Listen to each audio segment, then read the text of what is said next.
Alors, c'est parti. Hmm. Bon. Eh bien, bonjour, bienvenue. Bonjour.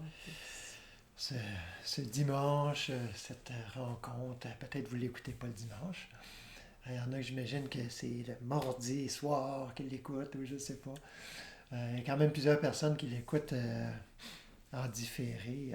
Je pense que c'est ce qui nous encourage à continuer à faire ça. Je ne sais pas si on va continuer longtemps, mais euh, justement, j'avais une réflexion à ce sujet-là ce matin. Pas que ça vaut pas que ça profite pas, mais qu'il y a peut-être. C'est qu'on ne peut pas être partout, tout le temps, toujours. Euh, et on le voit hein, avec les journées de simple présence, comment l'important, c'est vraiment dans.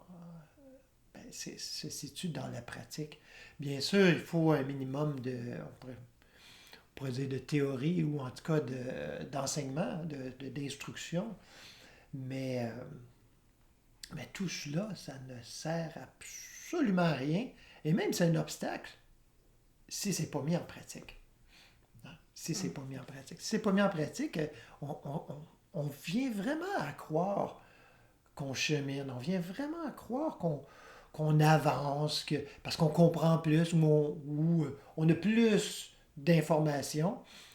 On se laisse avoir. On se laisse avoir facilement sur la voie. En tout cas, on le voit parce qu'il y a plein de gens hein, qui communiquent avec nous, et pour, entre autres pour les enseignements de la voie infinie, mais aussi pour la méditation, pour le Qigong, le yoga, pour toutes sortes de choses, pour l'accompagnement individuel.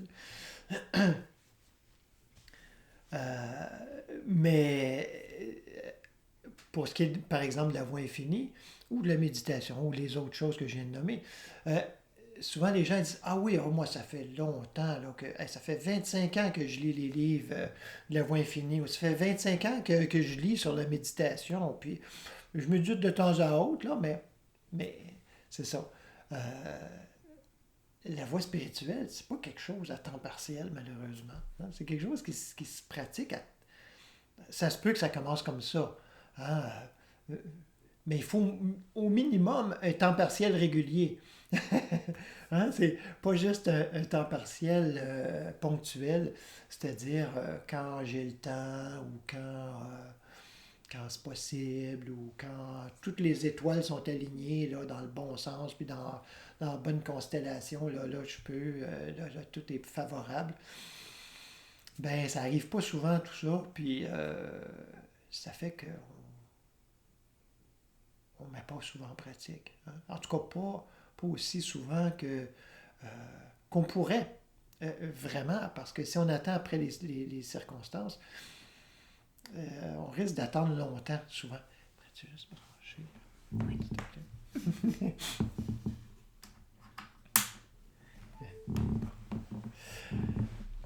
Alors aujourd'hui, ben, prier, méditer,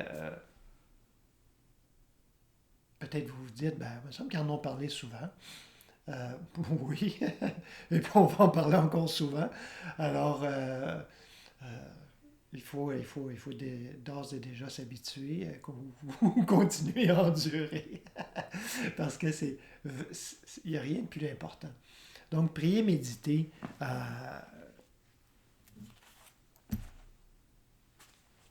on le voit dans les enseignements, dans les Écritures, dans le Nouveau Testament. Dans l'Ancien Testament, peut-être un petit peu moins. On a de textes ou des paroles magnifiques. Le fameux Sois tranquille et sache que je suis Dieu. Hein? Be still and know that I am God du psaume 46. Là, je veux dire, on pourrait juste s'arrêter là. Euh, il y a plein de paroles, hein, surtout sur hein, euh, Sois tranquille. Bon, enfin, je ne les ai pas par cœur, là, je ne les ai pas notées non plus. Mais garde le silence devant l'Éternel et attends-le, etc. Là, on en parle souvent. Euh, mais en fait, méditer et prier, ben, déjà, je peux peut-être aiguiller un petit peu juste pour qu'on se comprenne dans le langage. Pour moi, c'est la même chose. Hein. C'est la même chose.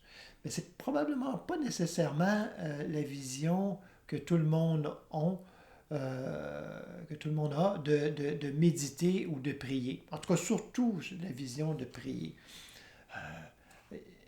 Pour moi, la prière, c'est pas juste c'est évidemment pas juste des paroles, hein, mais c'est pas non plus une demande, si ce n'est une demande d'être éclairé, une demande de, de me donner la force de m'abandonner.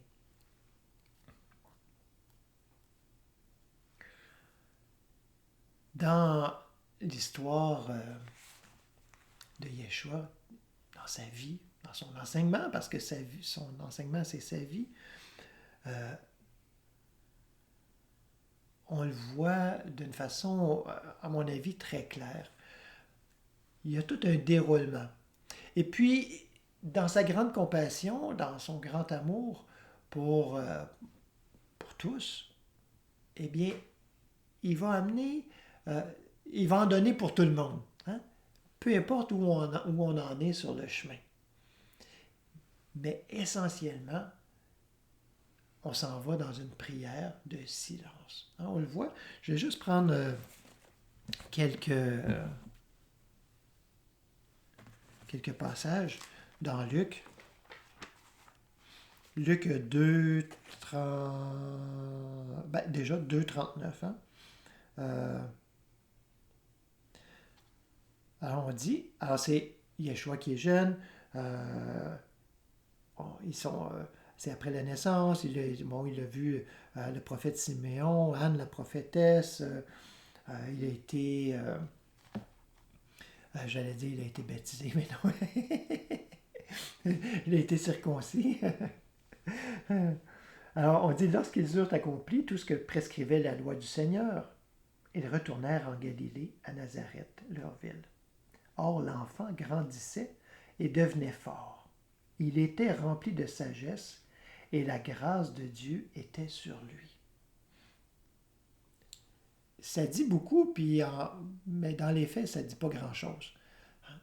Si on se laisse inspirer, si on écoute vraiment profondément, on a l'impression que tout est là. Ah bon, hein? On ne se casse plus la tête à savoir qu'est-ce qu'il a fait quand il était jeune, qu'est-ce qu'il a fait, qu'est-ce qui est arrivé, puis là, d'arriver avec toutes sortes de choses un peu farfelues, peut-être qui font du sens aussi, en tout cas, mais il a fait ci, il a fait ça, il a voyagé en Inde, il est allé, vous avez sûrement entendu toutes ces histoires-là, mais on ne le sait pas. Mais on sait qu'il grandissait en force et en sagesse. Et c'est certain qu'il y avait cet aspect-là de prière, comme chez les Juifs, c'est-à-dire la prière vocale, mais prière aussi beaucoup de demandes, mais fort probablement, parce qu'on le voit avec le reste, une prière plus profonde aussi, une prière d'abandon. On le voit parce que c'était pas juste le père qui enseignait. Il y avait la mère, et dans ce cas-ci, je pense que la mère y a été pour beaucoup, qui elle-même était déjà pétrie de ce silence, de cet abandon confiant, on le voit dans l'annonce et tout ça. Alors, c'est un peu déroutant, les Écritures, parce que c'est comme si tout est là sous-entendu. Je me souviens, pendant des années, j'ai étudié, pratiqué le bouddhisme, et je trouvais ça tellement rafraîchissant parce que je me disais, ils disent quoi faire, là. C'est clair, là. C'est pas des sous-entendus. On n'a pas besoin de deviner. On n'a pas besoin de. Et je me disais, les Écritures, c'est comme des Korans. On ne comprend rien. C'était mon cas. Je ne comprends rien. J'essaie d'expliquer d'une façon rationnelle, mais justement, ça va au-delà de il faut s'y abandonner. Puis on vient percer. Il y a quelque chose, il y a une percée qui se fait. On ne va pas percer quelque chose, mais il y a une percée qui se fait éventuellement.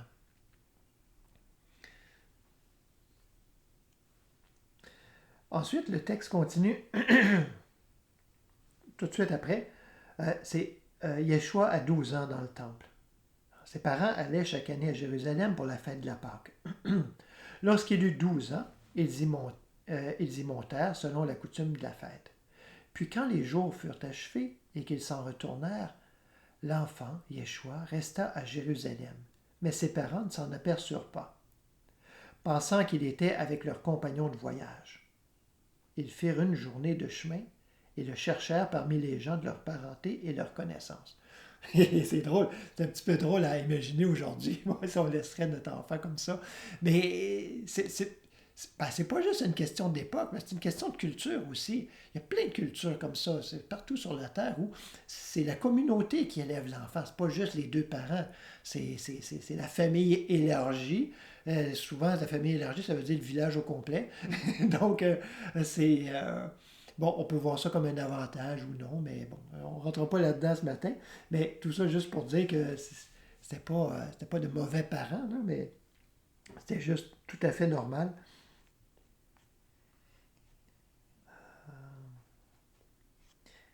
Alors, ils cherchaient parmi les gens de leur parenté et leur connaissance. Mais ils ne le trouvèrent pas et retournèrent à Jérusalem en le cherchant.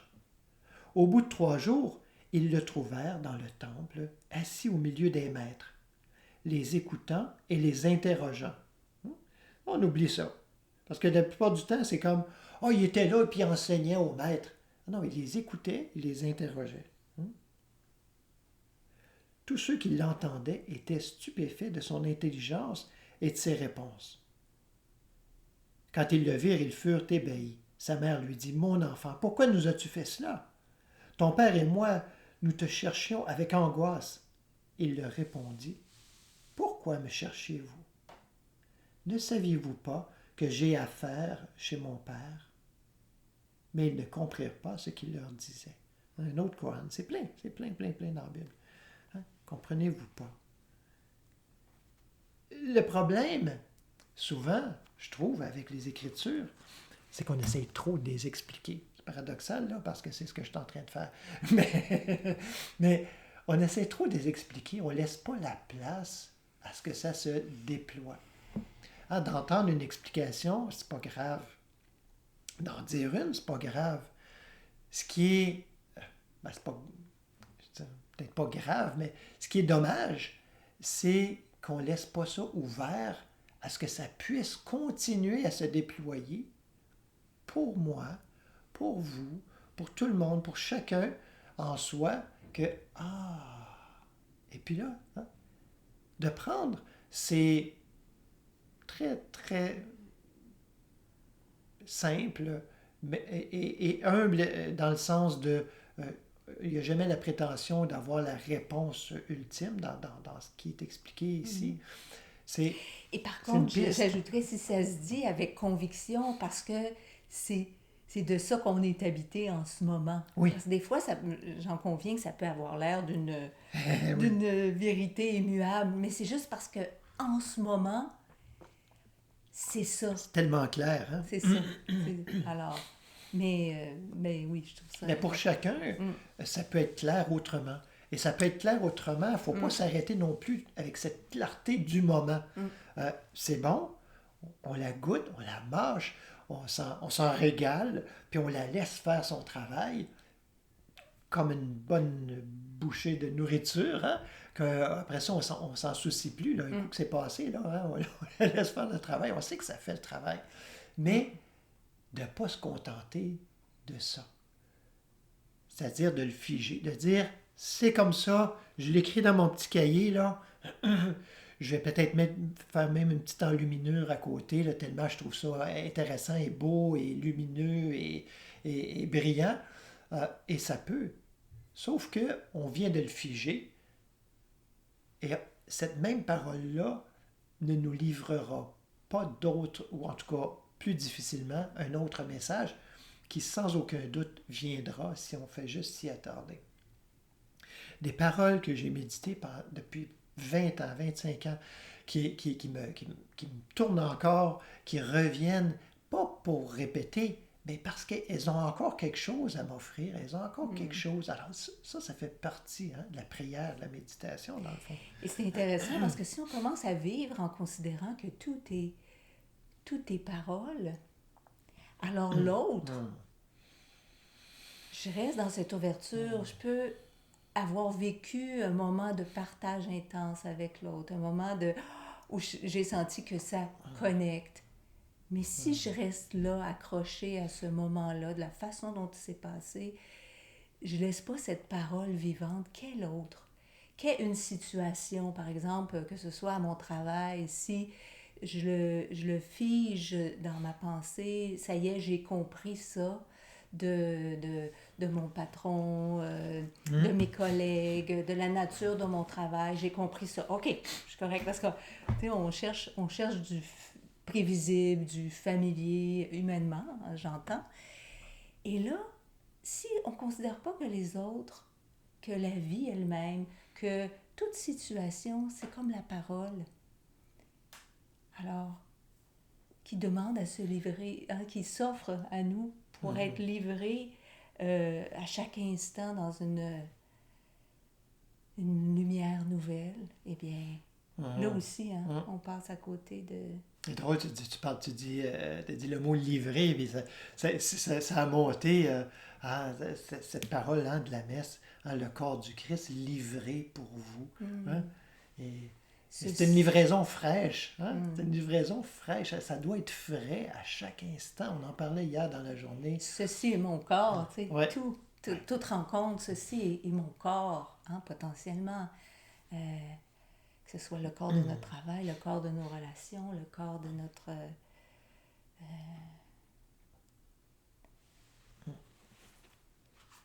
environnement, notre voisinage. On est invité dans la prière, dans la méditation, à ne pas prier pour changer les choses. Et là, on vient de balayer à peu près 99% de nos prières, de nos habitudes de prière peut-être. Pas prier pour changer les choses. Ni pour se changer, et encore moins évidemment pour changer Dieu. Essayer que sa volonté se plie à la nôtre. Mais plutôt de prier, de méditer. Et ça, vous allez peut-être juste, si vous êtes en direct, vous allez peut-être juste quitter. Ou vous allez, si vous êtes en train de l'écouter, c'est moins gênant, en différé, vous allez peut-être dire, bon, ben, OK, c'est entendu. Mais de prier, de méditer, sans but ni esprit de profit. Je dis, ben, pourquoi je ferais ça de bord? La plupart du temps, c'est ça. Ben, pourquoi je ferais ça? Au moins pour me sentir bien, minimalement. C'est légitime. C'est légitime de vouloir améliorer son sort. Mais est-ce qu'on connaît vraiment notre sort? Exactement. Notre véritable sort. Alors, je vais juste regarder mes notes. Il faut que je tourne parce que j'écris dans différents sens. Alors, méditer, prier, c'est s'abandonner, en fait. C'est s'abandonner. C'est pas moi qui invente ça. J'ai juste lu les Écritures, puis je vois la vie du Maître, puis c'est ça, d'un bout à l'autre. Il s'abandonne. Il s'abandonne. Que ta volonté soit faite. Déjà même dans cette prière-là, quand les disciples lui demandent, apprends-nous à prier. Les autres maîtres, ils montent à leurs disciples à prier. Toi, tu ne nous en parles pas. Tu fais juste sacrer ton camp dans la montagne, puis tu dis, ben, je vais me retirer un peu, je vais aller prier, je vais me retirer. Il se retira, il alla prier, il se retira, il alla prier, il s'en alla seul pour aller prier. On voit ça plein de fois dans l'Écriture. Ça, c'est comme on dirait qu'on le lit rapidement, on dit, OK, qu'est-ce qui arrive après? Non, c'est ces moments-là qui devraient être des moments d'éternité. Il se retira pour aller prier. C'est à partir de là que tout le reste... Oui. se présente. En fait, on le voit par sa vie. Alors, on a vu le début, là, comme ça, là. On voit qu'il y a une sensibilité particulière, une vivacité d'esprit, hein, une malléabilité au divin.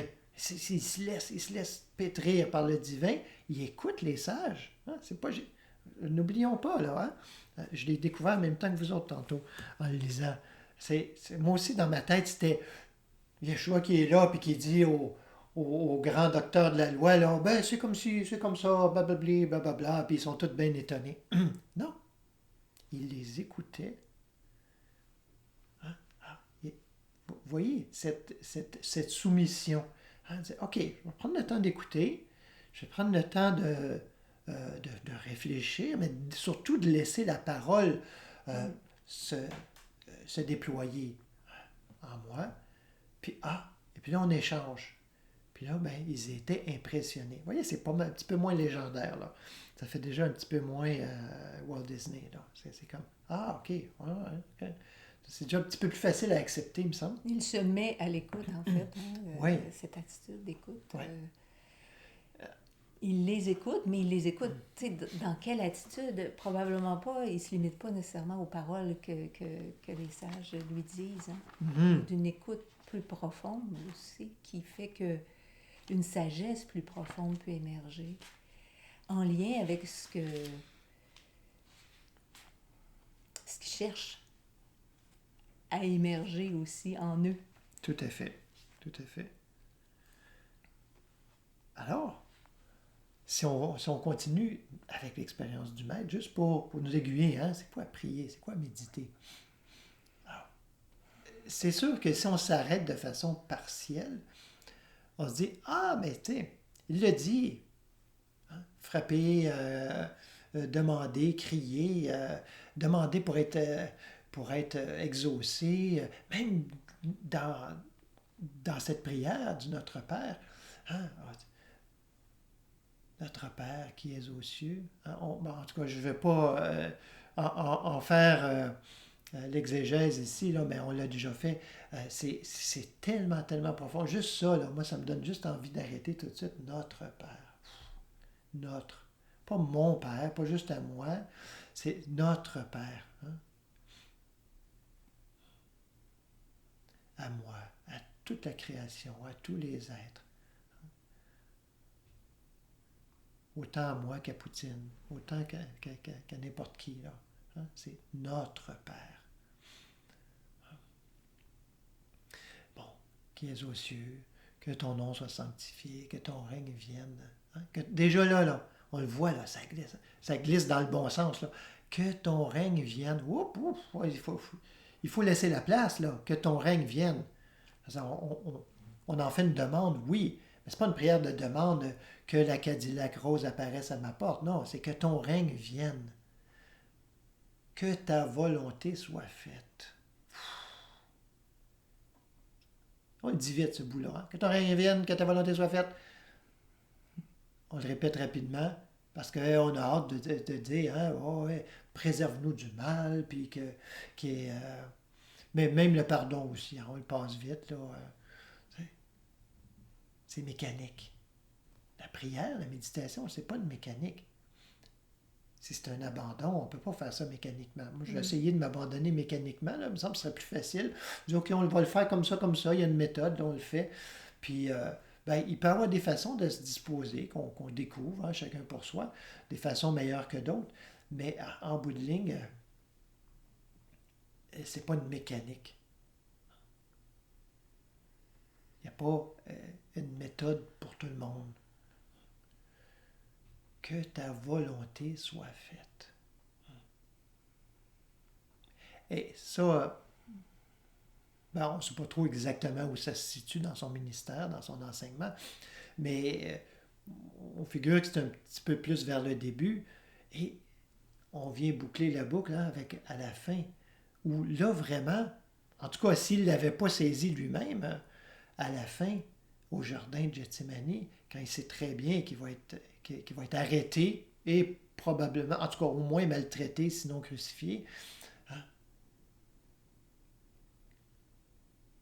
il se fait prendre lui-même et dit, Père, hein, si cette coupe, c'est-à-dire ce malheur-là qui se présente à moi, si ça peut être écarté, là, s'il te plaît, là, pousse un petit peu, là, hein, souffle là-dessus, là, que ça passe. Tout à coup, il se ressaisit. Il dit, non, non, non, que ta volonté soit faite et non la mienne. Et ça, c'est un sommet. C'est un sommet. Et ça, c'est la base même de la méditation prière. En fait, si on revient un petit peu,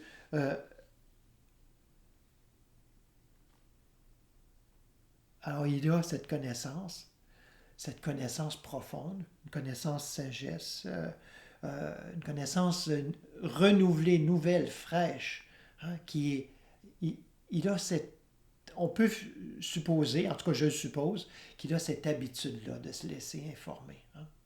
On peut avoir cette intuition-là très facilement si on voit un petit peu les parents, hein, si on voit un petit peu cette malléabilité dont ils ont fait preuve dans l'histoire, en tout cas celle qui nous est rapportée. Ensuite, Yeshua grandit, commence son ministère, et déjà le début, c'est quoi? Ben c'est son baptême. Hein? Son baptême. Le baptême, si on veut le mettre dans des termes d'autres traditions plus extrême-orientales, c'est un peu paradoxal. Les gens sont plus habitués souvent à entendre cette voix-là que la voix occidentale, pour beaucoup, parce que c'est devenu très populaire. Donc, le baptême de Yeshua, c'est son éveil. Si on veut le mettre dans des termes comme ça. C'est son éveil. Les cieux s'ouvrent. La parole de Dieu se fait entendre. Hein? Il entend la parole de Dieu. Oui, on remet ça dans le contexte, dans une culture particulière. On l'aurait exprimé autrement dans une autre culture, à une autre époque. Il entend. Et là, il ne fait pas comme « Wow! Je suis un maître. Alors, il me fait faire des cartes de visite. On passe des dépliants partout. Puis, s'il vous plaît, venez me visiter. On ouvre un petit kiosque, guérison, gratuite en plus. Guérison gratuite. Et puis, non. Qu'est-ce qui arrive? Ben, je vais vous le dire. Juste pour... alors, il reçoit le baptême. Ni une ni deux, hein? À chaque endroit où c'est relaté, je pense que c'est relaté à quelques dans Marc et dans Luc aussi. Alors, ni une ni deux, ça continue. Tout de suite après, qui a entendu la voix, alors Yeshua fut amené par l'Esprit au désert pour être mis à l'épreuve par le diable. Il faut éprouver ça. Un éveil spirituel, une réalisation, et puis il n'y en a pas juste une, dans notre cheminement, à tout le moins, c'est quelque chose qui doit être mis à l'épreuve. C'est quelque chose qui doit être, c'est-à-dire, ça doit être approfondi. C'est juste un début. Je l'ai souvent dit, puis je pense que j'ai besoin de le répéter encore. Ce n'est pas un aboutissement, c'est un début. C'est comme si on ouvre le coin du voile, et puis bien souvent ça se referme presque aussi rapidement. Hein? C'est comme des fois on dirait que ça retombe tout de suite, mais on l'a vu. C'est ça un éveil, c'est ça une réalisation spirituelle. On le sait, personne ne peut nous dire que ce n'est pas vrai. Mais est-ce qu'on sait tout? Non.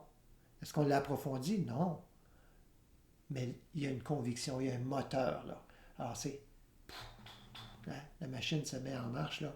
Et puis il n'y a plus rien qui va nous arrêter. Ça se peut que ça prenne bien des années. Ça se peut que ça prenne peut-être même des vies, on ne sait pas. Mais il y a quelque chose qui va rester en arrière, qui va nous titiller jusqu'à temps qu'on soit allé jusqu'au bout. Yeshua était rendu là, ni une ni deux. Il écoute. Hein? Il est amené par l'Esprit. Il n'y a pas un bonhomme là, qui s'appelle l'Esprit qui est arrivé, il l'a pris par la main, il a dit viens-t'en, on va s'en va au désert. Non, il écoute. OK, de l'intérieur. Ouais. J'ai besoin de me retirer, j'ai besoin de mettre ça au clair. Après avoir jeûné 40 jours et 40 nuits, il eut faim. Vous avez déjà fait des retraites, même pas tellement longues, ça n'a pas besoin de 40 jours, là. Hein, juste même un week-end. Il y a souvent un moment là, où c'est comme ah, c'est clair là. Hein? Tout à coup, là, il y a quelque chose qui s'éclaircit, puis là, bon, ben, je me lève, bon, c'est correct, non? Bon, c'est fini. Hein? C'est une retraite personnelle, souvent, ça finit là. Si c'est une retraite de groupe, c'est plus gênant de se lever le dimanche matin puis de partir quand ça termine juste à 15 heures. Mais si on est seul, oh, on sent vraiment l'élan, là. Vraiment.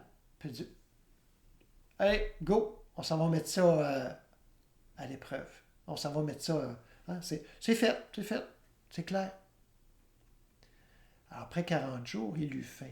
Et c'est ça, c'est cette faim-là, souvent, qui nous réveille comme ça, ou qui nous endort, on pourrait plutôt dire, hein, de notre réveil, justement. Ah, on est amené dans ces tentations-là. Hein. Tentations, c'est toujours d'orgueil, des tentations de prier pour quelque chose, justement. Hein. D'essayer de plier la volonté divine. Ou là, je à l'ai la nôtre. l'affaire. Ouais. Hein? Là, Ouais. je me la possède. Exactement. Pas de problème. Garoche-toi en bas du pont. Les anges vont te porter, là. Essayez, voir. Non, c'est farce. Mais, alors de tenter Dieu même. Hein? Dis-moi, j'ai été tenté. Ah ouais, montre-moi ça, là. Maintenant, là, écoute, je suis super chaud. Gonflé à bloc. Ouais, gonflé à bloc. Alors, on passe par là. On passe par là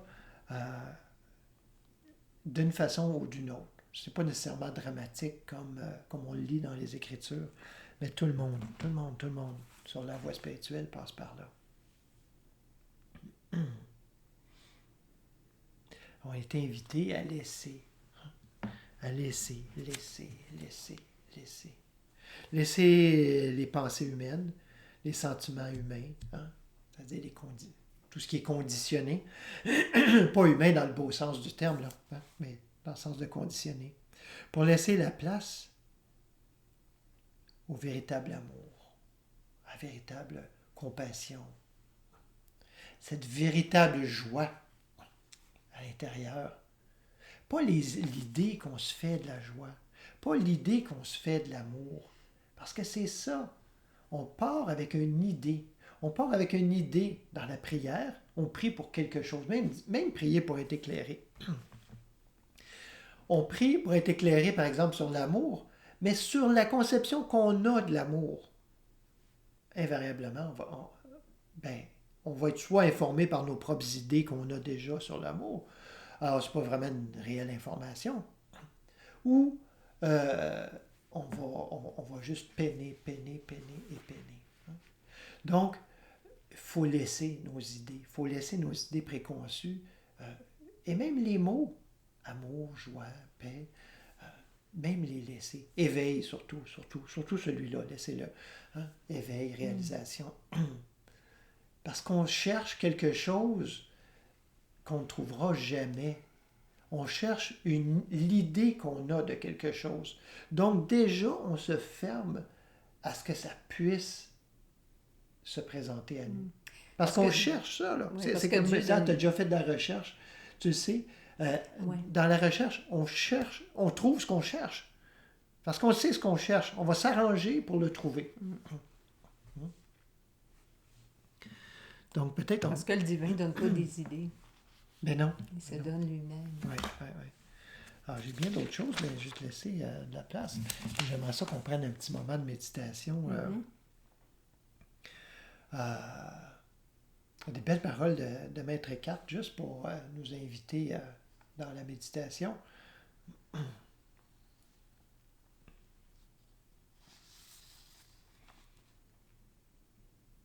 Parce que les gens, souvent, vont s'inquiéter, de dire, oui, mais si je m'abandonne comme ça, si j'entre cette inconnaissance, ben, j'ai l'impression qu'on va tout perdre.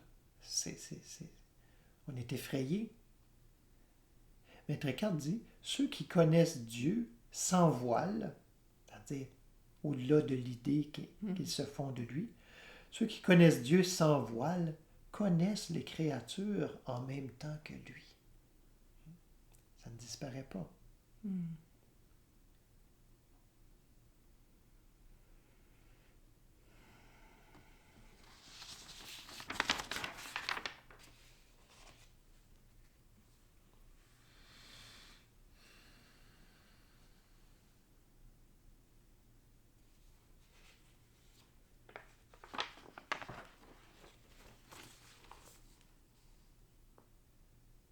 Plus on est dépouillé, plus on possède. Et n'ayons crainte. Ce sont tous des paroles de Maître Eckhart. La grâce ne détruit pas la nature, elle l'accomplit.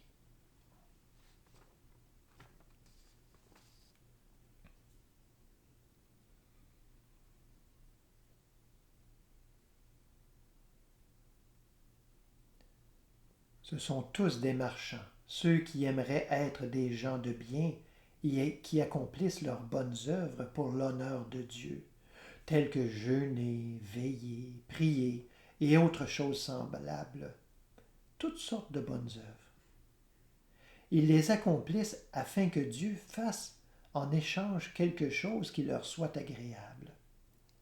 Ce sont tous des marchands qui sont trompés en faisant ce commerce.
Alors poursuivons. Partir justement de cette parole de Maître Eckhart qui dit, en mes mots, qui dit la prière qui n'est pas fertile, c'est une prière de commerce. Et le commerce, ça se vit, le commerce de bas étage. C'est drôle, l'expression, vous allez voir, ça prend tout son sens avec l'image qui s'est présentée à moi ce matin concernant la prière fertile versus la prière qui ne l'est pas. Disons que, alors ici, quand on reste au niveau du commerce, c'est entre nous qu'on fait du commerce. Mais avec Dieu, on ne fait pas de commerce. Hein? On s'abandonne, comme tu le disais tantôt. Alors, et je trouve ça important parce que on entend partout dans le monde, prions, prions, prions. Mais quand on regarde dans l'histoire, toutes ces prières qui étaient des prières de commerce et qui, par le fait même, ne peuvent pas être fécondes, ne peuvent pas amener, comme tu le disais dans la parole de Maître Eckhart, qui ne peuvent pas amener la nature à son à accomplissement. son accomplissement. Exactement. Donc la prière fertile, c'est celle donc qui n'est pas vaine, mais qui ouvre réellement des portes. Alors, il y a une élévation de la prière, disons. Hein? On a, dans un sens commun, prier, c'est tout de suite, hein, si on demandait à la plupart des gens qu'est-ce que c'est prier, ou je t'en prie, hein, il y a déjà cette connotation, je t'en prie, c'est une supplication, c'est une demande. Mais, si on regarde même dans les significations communément acceptées de la prière, prier, c'est élever son âme vers Dieu. Ah, c'est déjà un autre niveau. Hein? Élever son âme. Déjà plus proche. Hein? Ouais, mais élever son âme vers Dieu. Beaucoup vont sentir qu'il y a leur âme. Bon, d'abord, qu'est-ce que mon âme? Hein? Déjà là, c'est peut-être pas clair. Hein? C'est quoi mon âme? Bon, élever mon âme vers Dieu. Alors, certains vont dire, ben, désolé, mais il n'y a pas d'escalier. C'est deux mondes. Comment je fais pour élever mon âme vers Dieu? Bon. Et un autre palier, on pourrait dire, un autre... ou s'élever vers notre âme, ou on pourrait dire, hein, l'âme, ben, c'est un langage peut-être qu'on utilise moins aujourd'hui, vers notre propre conscience, qui est Dieu, qui est l'incarnation de Dieu en nous. Oh. Et notre âme, notre conscience, est silence, réceptivité, écoute, accueil, ouverture,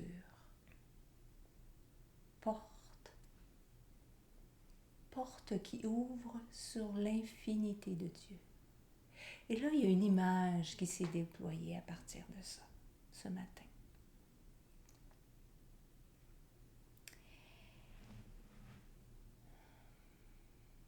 Élever notre âme. Et là, on est invité à aller un petit peu plus loin.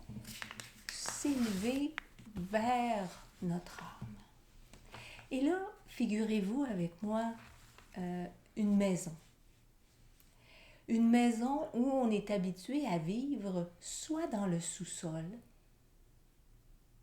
ou au premier plancher, qui est la pièce... dans le sous-sol, si on habite dans le sous-sol, très rapidement, on sent qu'il manque de lumière. On n'aime pas rester juste à ce niveau-là. On pourrait faire une analogie. Hein. Le sous-sol, c'est le corps. Hein, le corps, celui-là, ce corps visible. Si on habite, c'est-à-dire si on s'identifie simplement au niveau du corps, on a l'impression que c'est limité, on se sent enfermé, il n'y a pas beaucoup de lumière. Hein, ça serait l'équivalent du sous-sol, dans cette image-là. Ensuite, le premier plancher, celui-là qui est c'est là où on habite principalement. Là. Ça serait le niveau de l'intellect, le niveau mental. Alors là, il y a beaucoup de va-et-vient sur cet étage-là. C'est l'endroit où ça rentre, ça sort. C'est là que ça se passe, c'est là que les choses se discutent. C'est là aussi qu'il y a des conflits, des désaccords, Bon. Maintenant, habituellement, humainement, c'est là, c'est dans ces espaces-là qu'on vit, le sous-sol puis le premier plancher. Il y a d'autres étages, mais c'est comme s'il il y avait un escalier, une porte, mais on est rendu qu'on le voit, on voit même pas l'escalier ni la porte. La porte est fermée en tout temps, puis on se demande même plus qu'est-ce qu'il y a de l'autre côté de la porte. C'est vraiment comme si ça n'existait pas. Et on pense que notre maison se limite à ça. On voit bien dans cette image que la maison est incomplète. Elle n'est pas habitée pleinement parce qu'il y a tout un étage. C'est comme s'il était condamné.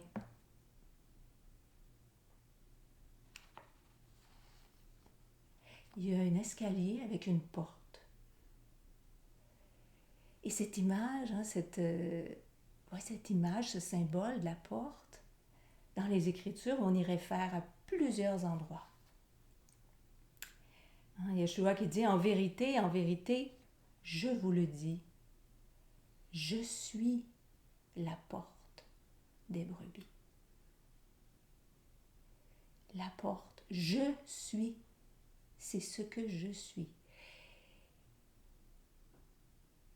Ça donne le goût de s'approcher de la porte quand même, quand on entend ça. Mais si on le voit dans une vision, justement, une maison, il y a un escalier, une porte, on ne peut pas imaginer que c'est je la porte. On n'y pense même pas. Parce que la porte est fermée, puis c'est comme ça, on ne se pose pas de questions. Et du fait que la porte est fermée, et là, continuons dans cette image-là, je suis la porte. Je, quand on disait l'âme, la conscience, que je suis, est une porte. Mais cette porte-là, dans cette image, elle est fermée. Donc, on n'a pas accès aux autres étages, aux autres paliers. Elle est fermée et la porte, donc, regarde toujours sur le plan la pièce principale puis le sous-sol. Là, c'est toujours tourné vers ces deux paliers-là, en exclusivité. Donc, la porte est toujours tournée vers le bas, puis elle est fermée sur l'autre côté. Bon, c'est fermé. On nous donne une instruction dans les évangiles, dans Matthieu. Quand tu pries, entre dans ta chambre, ferme ta porte et prie ton Père qui est là dans le lieu secret, où on dit dans la chambre haute. Oh, la chambre haute. Là, on fait référence à ce palier-là. Et ferme la porte. Mais ferme la porte, reste pas du côté de l'étage principal, va de l'autre côté. Tu es la porte. Tu as cette capacité, soit de... Donc, si on continue dans l'image, c'est la conscience que je suis. Mais la conscience, elle peut être fermée sur le palier intérieur de l'infini invisible et toujours se tourner vers la pièce principale où tout se passe, le commerce, les échanges, les relations, tout se passe là. Et si la porte est fermée et ne se tourne que vers ça, il y a toute une partie de nous, de notre être, à laquelle on est fermé, qui est condamnée dans notre expérience. Alors, là, on nous invite à prendre les marches. Et ça, les marches, c'est... ça peut prendre la forme de commencer, des fois, dans notre prière, notre méditation, avec des paroles de vérité qui nous aident à nous sortir du quotidien, de la vie au quotidien, avec toutes ces tribulations. Si on est trop pris là-dedans, on est encore dans la pièce principale. Là. Fait que là, ça bouge dans notre esprit. On pense à « OK, il faut que je m'organise. Il faut qu'il y ait telle chose pour telle date. Il faut que j'aie aussi assez d'argent pour payer le loyer. Fait qu'il faut que je trouve une façon... » Tu sais, tout ça, là. Alors là, on est encore vraiment de plein pied dans la pièce principale.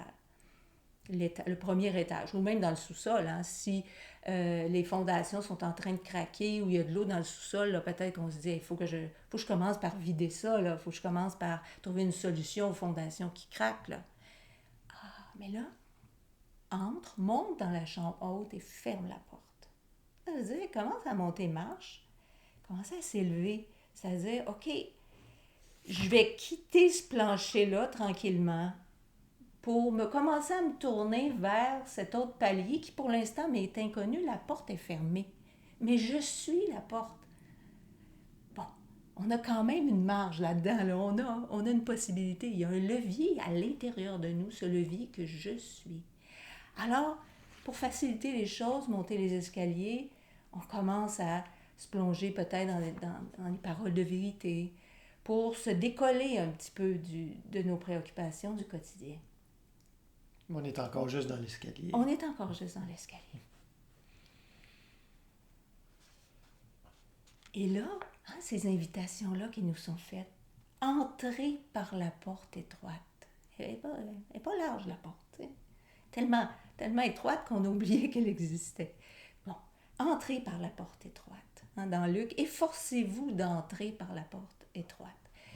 Et c'est là qu'est une certaine dose d'effort, de s'extirper nos préoccupations quotidiennes, puis commencer à monter les marches, déjà se rapprocher de la porte, puis faire le saut d'entrée et de fermer la porte.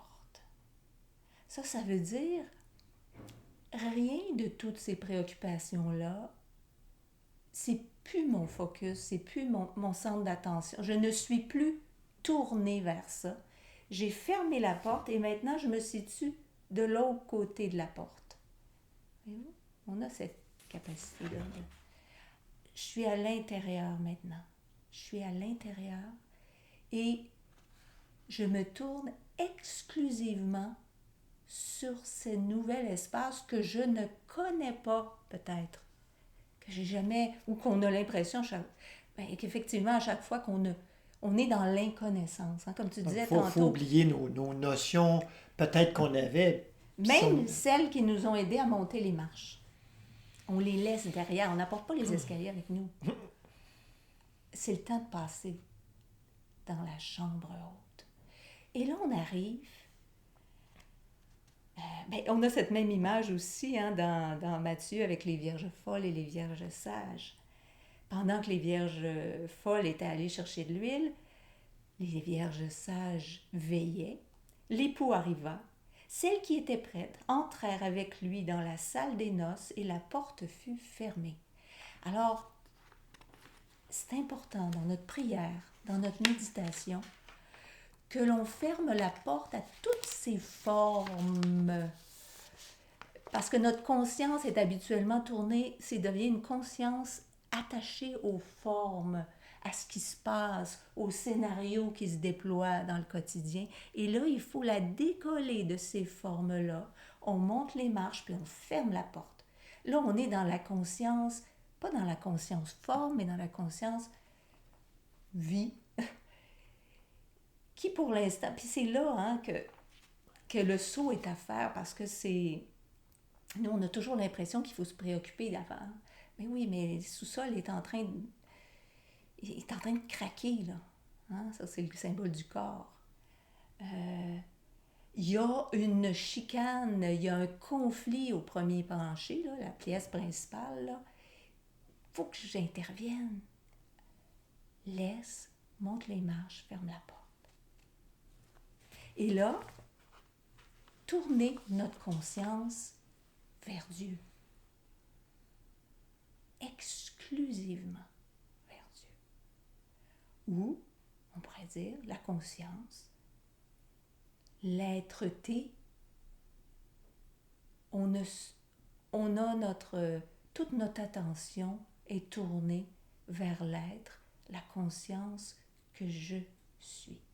Même si les fondations du sous-sol semblent craquer, même si les conflits, divisions règnent dans la maison, cette partie de la maison que j'ai l'habitude d'habiter, je ferme la porte. Et ça, même si le garde-manger est vide en bas, même si. Est-ce qu'on essaye un petit coup? Une petite minute? On peut.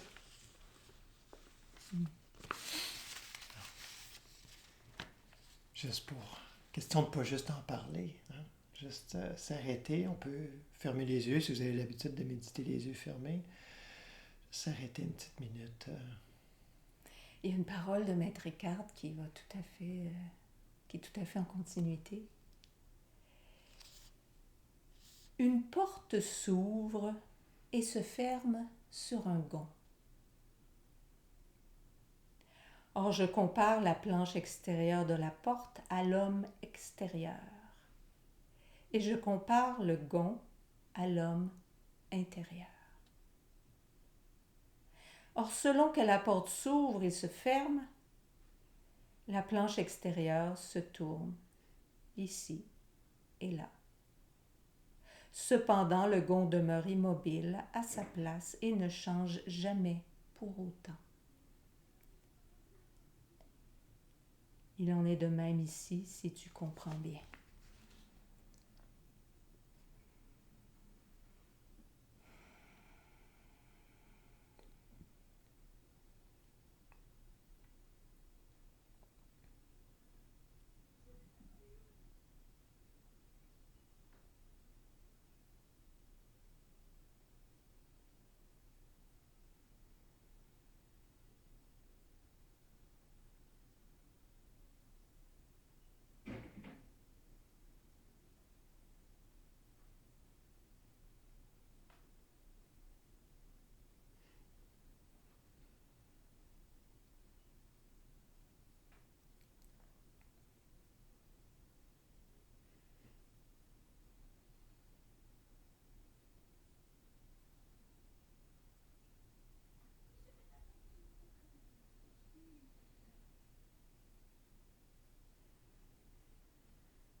Quand la conscience est entièrement tournée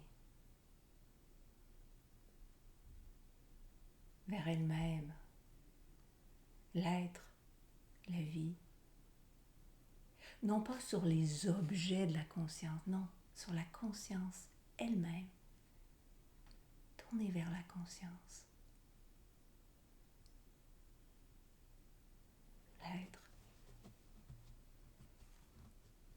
Un petit peu comme dans Jean, la prière on parle de la prière de Jésus devant ses disciples. Après avoir ainsi parlé, Jésus leva les yeux au ciel. Il n'est pas tourné vers le soubassement, le premier étage. Son regard est porté vers le haut. C'est une façon de parler. Parce que quand on ouvre, quand on ferme la porte sur les étages sur lesquels on est habitué de vivre, on est monté, on a fermé la porte, ça ouvre sur un espace infini. Cette conscience, alors on pourrait dire, ok, je m'élève vers la conscience, je me tourne. Mais en sachant que cette conscience, c'est le Christ. Comme dans le baptême où Yeshua, on dit que l'Esprit Saint est descendu, mais en vérité, il reconnaît à ce moment-là que sa conscience est « Voici mon Fils, en qui j'ai toute ma joie, tout mon plaisir. » Alors là, il faut vraiment réaliser que c'est de nous dont ça parle, c'est de notre propre conscience qui est cette chambre haute, qui est l'incarnation même du divin en nous Et là, notre prière est fondée sur cette parole qui dit « Le royaume des cieux est en vous ». Donc, tout le royaume, c'est toute la création. Quand tu disais, on n'est pas séparés de la création, des créatures, on les retrouve. Ça, on a besoin un moment d'entrer dans cette chambre haute, de fermer la porte. Oui. Mais comme Maître Eckhart le dit, éventuellement, on réalise que cette porte-là, on n'est pas la planche de la porte, on est le gonds. Donc, on est à la fois à l'intérieur et à l'extérieur. Exactement. Il n'y a plus de... Mais dans la prière, c'est sortir, parce qu'on a l'habitude de vivre dans l'extériorité. On entre de plein pied. Pouf! On ferme et on se centre sur la conscience elle-même, à laquelle on ne peut pas mettre de mur. Là. C'est vraiment un espace. Oh! Là, il y a un espace qui s'ouvre. On voit, il y a une autre parole qui est venue. Il y avait plein de petites pierres blanches ce matin qui se mettaient sur le chemin. Dans l'Apocalypse, tu as gardé ma parole, tu n'as pas relié mon nom. J'ai mis devant toi une porte ouverte. La conscience que je suis et le gonds, et elle peut s'ouvrir. Alors, c'est là où la prière de demande, on est la porte, on a ce mouvement-là. On a cette possibilité de mouvement, de passer de l'extériorité à l'intériorité. Alors, devant toi, une porte ouverte que personne ne peut fermer. On peut avoir l'impression qu'elle est fermée parce qu'on ignore cette réalité qui dit « je », le « je » que je suis est la porte. Alors, un autre passage où il est dit « Après cela, je regardai et voici une porte était ouverte dans le ciel. La première voix que j'avais entendue comme le son d'une trompette et qui me parlait dit « Monte ici et je te ferai voir ce qui doit arriver dans la suite. » Alors là, on est invité à entrer dans le silence, être juste réceptivité, écoute et être prêt à ce qu'on nous montre.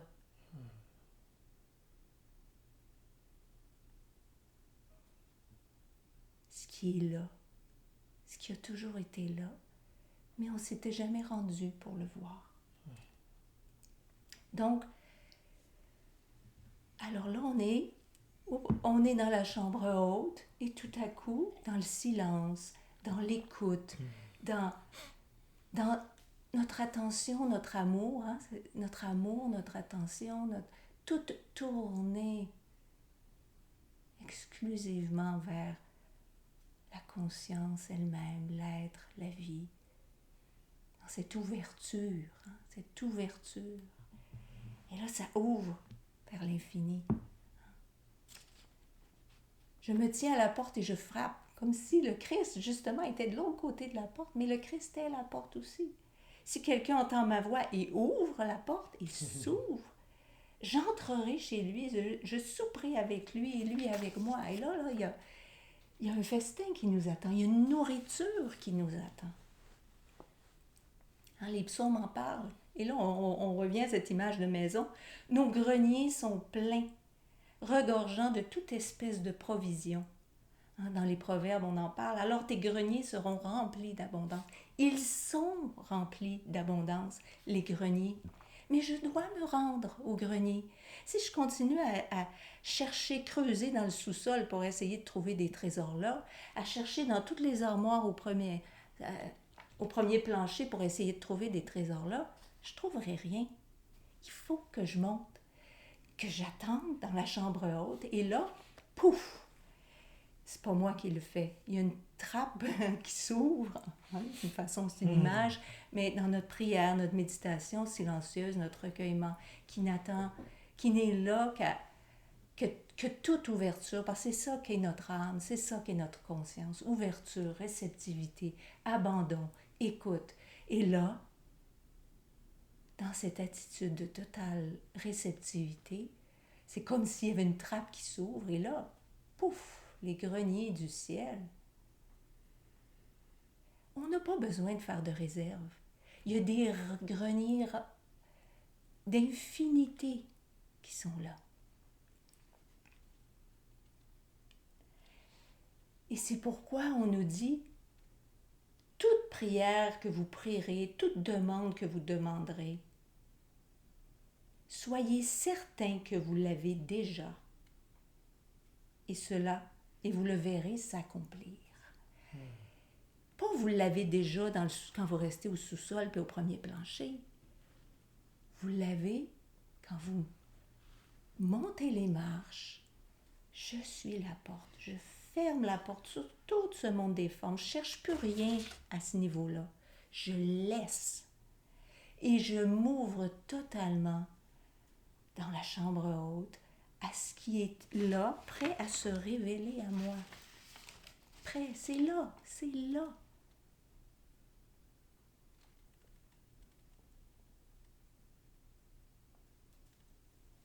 Et on voit souvent dans les Écritures cette image de la porte. Le soir venu, après le coucher du soleil, on se mit à lui amener tous les malades et les démoniaques. La ville entière était rassemblée à la porte. Et qu'est-ce qu'il fait? Non pas Yeshua, mais cette conscience Christ, c'est-à-dire cette conscience qui se sait. J'en ai juste une conscience, et c'est la conscience de Dieu. Et c'est l'infinité de Dieu en mon sein, en moi. Alors, c'est cette réalisation qui fait que ce qui est vu comme des guérisons, en fait, c'est que à ce moment-là, quand en nous le contact se fait, la trappe s'ouvre, autrement dit, sur l'infinité, ça ne peut pas se décrire, c'est vraiment une expérience. Mais à ce moment-là, la maison, toutes les cloisons sautent. Toutes les cloisons dans lesquelles on vivait. Il y a le sous-sol. On peut avoir l'impression que le sous-sol et le premier plancher n'ont rien à voir. Le corps, puis l'esprit. Puis encore moins corps-esprit avec la conscience, qui est la conscience Dieu, qui est l'incarnation de Dieu en tant que je, conscience. On a l'impression que tout ça vit séparément. On a fait des compartiments. Oui, puis qu'il y a des portes, qu'il y a des cloisons. Ça saute à ce moment-là. Ça saute parce que c'est la réalité à ce niveau-là. La réalité à ce niveau-là, il n'y en a pas de division. Alors, toute la maisonnée,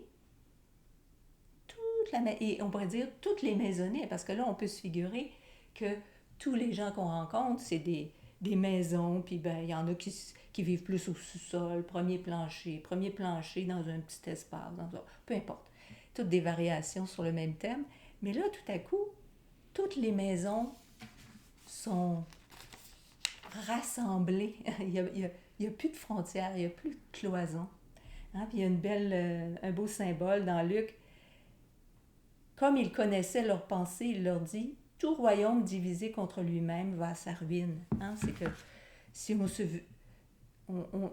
vit dans la division, inévitablement, il dit « Les maisons vont s'écrouler, tombent les unes sur les autres. » Alors qu'ici, à chaque fois qu'on va dans notre chambre haute, qu'on s'élève donc au niveau de l'âme que je suis, chacun peut le réaliser pour soi, l'âme que je suis, qui est le point de jonction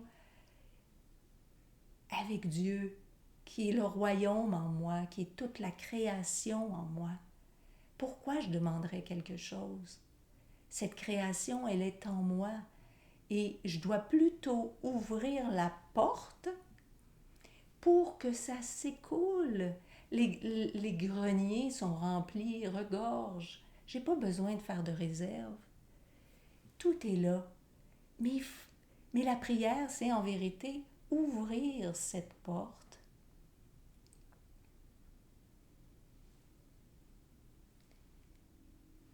La refermer un moment. Ouais, c'est ça, pour un temps. Pour un temps. Mais après ça, j'ai plus à m'occuper de la porte, là. C'est pouf, toutes les cloisons, toutes les portes. Non seulement, il n'y a plus de mur, il n'y a plus de porte, là. Il n'y a plus rien. Symboliquement, c'est ça, on ferme la porte derrière soi, mais on s'aperçoit dans l'expérience qu'il n'y a rien qui est exclu, que tout est ramené dans une maisonnée, la maisonnée de Dieu, qui est au sein de moi, qui est ma conscience. Comme Yeshua qui réalise, mais moi et le Père sommes un. C'est-à-dire, ma conscience, pas celle qui, qui se croit être ceci, cela, non, ma conscience, la conscience comme telle, c'est Dieu incarné. Alors, j'ai pas à chercher rien au dehors. Tout est là, mais je dois, entre guillemets, m'y rendre. Je dois le réaliser que c'est là. Parce que si je redescends puis je ferme la porte, puis je vis comme s'il n'y avait plus de pièces en haut, il n'y avait pas de grenier, il n'y avait pas...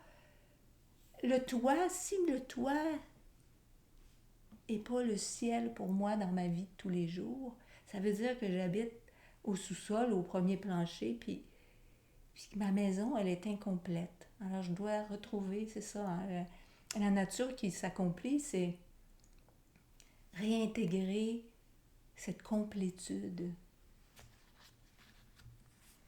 Alors la prière, c'est là qu'on comprend comment c'est vain, à quel point c'est vain. Si on reste au sous-sol, au premier plancher, puis que, bon, s'il te plaît, pourrais-tu remplir le garde-manger qui est vide? S'il te plaît, pourrais-tu réparer les fondations du sous-sol qui sont en train de craquer? Ou autrement dit, le corps qui est en souffrance ou en difficulté. Si on reste au sous-sol, au premier plancher, il ne se passera rien, véritablement. Il n'y a pas... Il faut... On rafistole. On rafistole, on rapièce, on trouve des solutions temporaires, mais ça va continuer de craquer, ça va continuer de craquer, jusqu'à ce que... Des fois, il faut que ça craque suffisamment pour que, dans notre abandon et notre désespoir total, c'est comme si le sous-sol s'écroule, puis le premier plancher, puis qu'on est amené direct en haut, tellement... Quand on est rendu, des fois, à un point désespéré, où là, il y a un abandon qui se produit, là, c'est comme... J'essaye même plus, là, il n'y a plus rien à faire. On se laisse là, suffisamment pour que, oh, tout à coup, on se retrouve dans la pièce d'en haut dont on ignorait l'existence. Ouais, je me souviens plus dans quelle tradition on dit, hein, il y a trois façons d'arriver à la réalisation spirituelle. C'est soit en n'emboîtant le pas dans la voie, hein, donc avec un certain travail, oui, effectivement. De notre Ça plein va gré, pas, hein? oui, ça va pas se faire tout seul. Soit ça, soit à cause de souffrances comme tu viens de nommer, hein, mais ça, bon, on peut pas le décider, hein, ça arrive. Ou, ben, on disait dans cette tradition-là, on disait, ben, au moment de la mort, il y a une possibilité aussi, parce que là, on est obligé de quitter. Mais, donc, c'est pas une option de s'enlever la vie, ni non plus, on peut pas choisir, hein, de se mettre soi-même dans la souffrance. Mais même, c'est un peu ça l'idée, hein, de l'ascèse qui n'est pas sage, là, de se mortifier et tout ça. C'est dans cette idée-là. C'est pas juste, mais donc on peut juste emboîter le pas, un pas à la fois. Oui, mais aller, c'est ça, voir le royaume, il est en nous. C'est pas une abstraction, mais on a à s'abstraire sortir juste du sous-sol temporairement, du premier plancher. Monter. Pour que le tout peut-être des paroles qui nous aident à nous élever. Puis là, on ferme la porte. Si ce n'est qu'une minute, ce sera ça. Ce sera ça. Ce sera un moment où déjà on commence à apprivoiser qu'il y a un autre espace. Souvent, on hésite à faire ça parce qu'on se dit, ben oui, mais on ne peut pas faire fi du corps, on ne peut pas faire fi du mental. Effectivement, mais temporairement, oui. Et on doit, pour que le tout s'unifie. Le tout va s'unifier. Mais là, ben, vous ne pouvez pas juste croire ce qu'on dit, il faut l'essayer. Et là, ce toi qui est réellement l'infinité, il embrasse le premier plancher, le sous-sol, tous les premiers planchers, tous les sous-sols. Alors, et c'est pour ça que la prière ne peut pas être que pour soi. Quand les murs tombent, c'est tous les murs qui tombent en même temps. Est-ce que... Et une occasion hein, qui est toutes ces réserves dans les greniers de l'infinité de notre être qui ont la possibilité maintenant de s'écouler, de devenir disponible, accessible. Parce que il est nécessaire qu'il y ait une conscience porte qui se ferme temporairement, mais qui s'ouvre à l'infinité pour qu'elle puisse devenir disponible. C'est ça qui est important, en fait, de réaliser. Et chacun de nous, on peut dire, je suis cette conscience. L'amener vraiment à notre réalisation au quotidien. Je suis cette conscience. Le royaume de Dieu est réellement en je, en moi, en cette conscience que je suis. Mais je dois m'abstraire, redevenir cette conscience qui n'est que réceptivité à Dieu, qui est de Dieu, qui est... Alors, ouais, alors c'est une image, mais parfois, ces images peuvent nous permettre des fois, agir en guise de rappel. Ouais. Quand on se sent pris dans le sous-sol, coincé, ou au premier plancher, où on a l'impression qu'il y a juste des conflits, la division, on a toujours, il y a les marches, il y a la porte. Toujours, toujours. C'est pas extérieur à nous, c'est notre propre conscience. Ouais. Alors. Merci. Merci d'être là. Merci. Si vous êtes là en direct et vous avez envie de prendre un moment d'échange, vous êtes les bienvenus. Sinon, bien, à bientôt. Si vous êtes en différé, eh bien, merci d'avoir été là aussi, parce que c'est précieux. Si vous trouvez qu'il y a des choses qui valent la peine d'être partagées, ne vous gênez pas. C'est là, c'est disponible. Alors, partagez-le. Merci. Merci.